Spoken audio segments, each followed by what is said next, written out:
हाय नमस्कार मित्रांनो, तुम्हा सर्व यूट्यूब फॅमिलीला रक्षाबंधनाच्या कोटी कोटी शुभेच्छा। तर मित्रांनो, आज आहे रक्षाबंधन। तर माझ्याकडनं तुम्हाला आणि माझ्या परिवाराकडनं आणि हिच्याकडनं आणि हिच्या यूट्यूब फॅमिलीकडनं तुम्हा सर्व यूट्यूब फॅमिलीला रक्षाबंधनाच्या कोटी कोटी शुभेच्छा। आणि तू काय देते नाही दी घे रक्षाबंधनाच्या खूप खूप शुभेच्छा। तर मित्रांनो, काही असं असतंय बघा की ज्याची कोणाची बहीण येत नाही किंवा ज्याचा भाव बहिणीकडे जात नाही, ह्या दृष्टिकोनातून मला खूप वाईट वाटतंय। तर अशा एखाद्या बहिणीनं मला कमेंट करा की मी तुम्हाला राखी बांधते, किंवा एखाद्या भावानं कमेंट करा हिला की ताई मी तुम्हाला येतो राखी बांधाय तुमच्याकडे, तर ही तुम्हाला नक्कीच राखी बांधेल। तर तुम्हाला खरं सांगतो की ही खूप वाईट वाटते बरं का।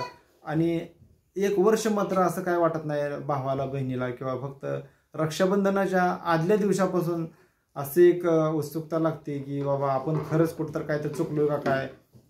त्याच्यानंतर असं वाटतं की आपण बहिणीसोबत भावाला असं वाटतं की बहिणीसोबत भांडण करून माझं काय चुकलं का, बायकोमुळं काय झालं का, असं कुणामुळं ना कुणामुळं काय तर भावांच्या आणि बहिणीच्या नात्यामध्ये असा दुरावा होतो। एक नातं असं असतं ना ते असं होतं।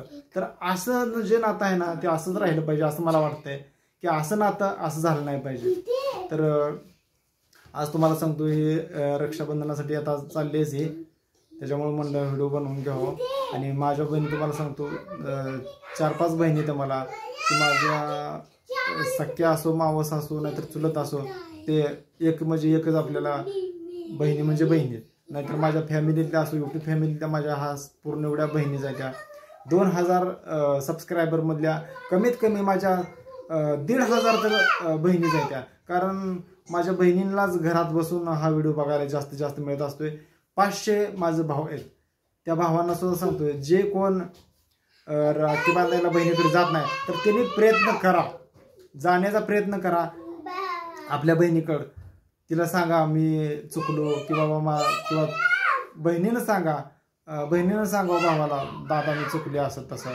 तर हा मॅटर कुठं तर मिटला पाहिजे आणि आपल्या बहीण भावाचं नातं असं झालं पाहिजे, हात हातात आला पाहिजे। तर तुला काय वाटतं ह्याबद्दल?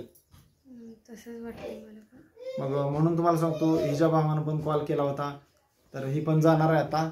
माझ्या बहिणी येणार आहेत, मला आता बघू किती बहिणी मला राखी बांधायला येतात आणि मी काय गिफ्ट देणार आहे काय नाही ती मी तुम्हाला उद्याच्या ब्लॉगमध्ये सांगतोय। आणि कारण म्हणजे ही पण म्हणते की मी एक दिवस राहणार आहे तिथं, मग बघू ही पण दुसऱ्या दिवशी आल्यानंतर मग हिचा हिला काय गिफ्ट देतोय ते बघू आपण। किंवा हिचं पप्पानं पण हिला प्रॉमिस केले की मी पण काय तर तुला गिफ्ट देणार आहे। आणि फक्त मित्रांनो, मी फक्त माझ्या बहिणीला प्रॉमिस केलं नाही काय की मी असं प्रॉमिस केलं की तुम्हाला लाडक्या बहीण योजनेतनं 3,000 रुपये सर्वांना मिळालेले आहेत। तर त्याच्यामुळे मी काय प्रॉमिस केलं नाही, पण मी नक्कीच काय ना काय गिफ्ट देणार आहे। पण आधी येऊ द्या तर खरं कोण कोण येते बघू, की आल्यानंतर तुम्हाला मी ते पूर्ण ब्लॉग मंगळवारी मी तुम्हाला दाखवेन उद्या। तर तुम्हाला सांगतो काय उभं पण शेड बोला। ते माझ्या मेहुण्याने पैसे पाठवलेत आता ही जाणार आहे, तुला खरं सांगायचं झालं तर आज रक्षाबंधन आहे, पण माझ्या मेहुण्याने पैसे पाठवलेत। बर 3,000 रुपये माझ्या मेहुण्याने बायको अकाउंटला पाठवले। मग माझ्याही बायकोला तसं पाठवते माझ्या मेहुण्यानं। माझा मेहुणा कोण आहे माहिती आहे? माहित आहे मला, तुला माहित नसेल मी सांगतो। हा, माझा मेहुणा अजित पवार, माझा मेहुणा एकनाथ शिंदे आहे।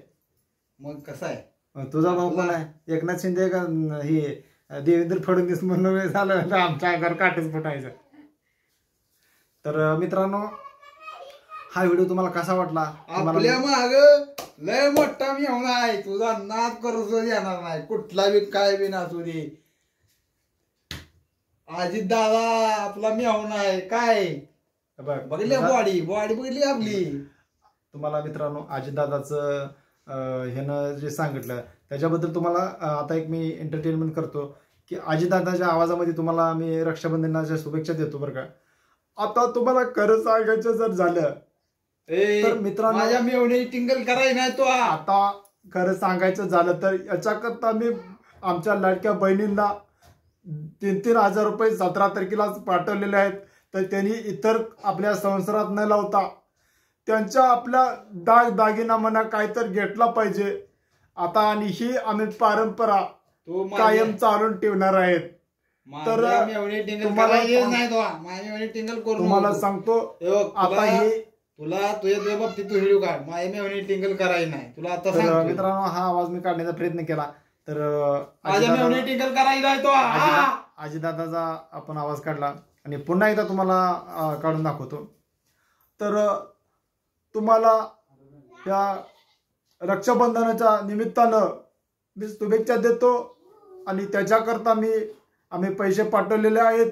तर आपापल्या बहिणींनी म्हणजे आमच्या लाडक्या बहिणींनी आपापले पैसे आपल्या खर्च कशा पद्धतीने करायचे ते त्यांनी ठरवावं. तर आता अजून एक आवाज तुम्हाला काढून दाखवतो आपल्या निळूभाऊंचा. तो निळूभाऊ बाई म्हणतात पण मी ताई म्हणतोय. तर आता बघा, जय मायला मंडळी, आज रक्षाबंधनाला मायला ताई वाड्यावर या, मला राखी बांधा. राखी बांधल्या बगर कोणी जायच नाही आणि 50 रुपये घेतल्या बगर सुद्धा कोणी जायचं नाही. राखी बांधल्या मी 50 रुपये देणार. सर्व ताईने वाड्यावर यायचं आणि राखी बांधून जा. आणि व्हिडिओ कसा वाटला हे कमेंटमध्ये नक्की सांगा. चला मित्रांनो, तर मित्रांनो, आपला निळूभाऊचा आवाज तुम्हाला कसा वाटला हे सुद्धा मला नक्कीच कमेंट करून सांगा. आणि जे मी पहिल्यांदा तुम्हाला व्हिडिओच्या सुरुवातीला सांगितलं की ज्यांनी कोणी आपल्या भावाला कोणी कॉल केला नाही त्या बहिणीने, तर नक्कीच कॉल करा बहिणीनं माझ्या. आणि भावानं ज्याने कोणी बोलत नाही तर आपल्या बहिणीला नक्कीच सपोर्ट करा आणि बोला. रक्षाबंधनासाठी एकत्र या असंच एवढीच विनंती करतो आणि हा व्हिडिओ इथं थांबवतो. जय हिंद, जय रक्षाबंधन, जय महाराष्ट्र, जय भीम.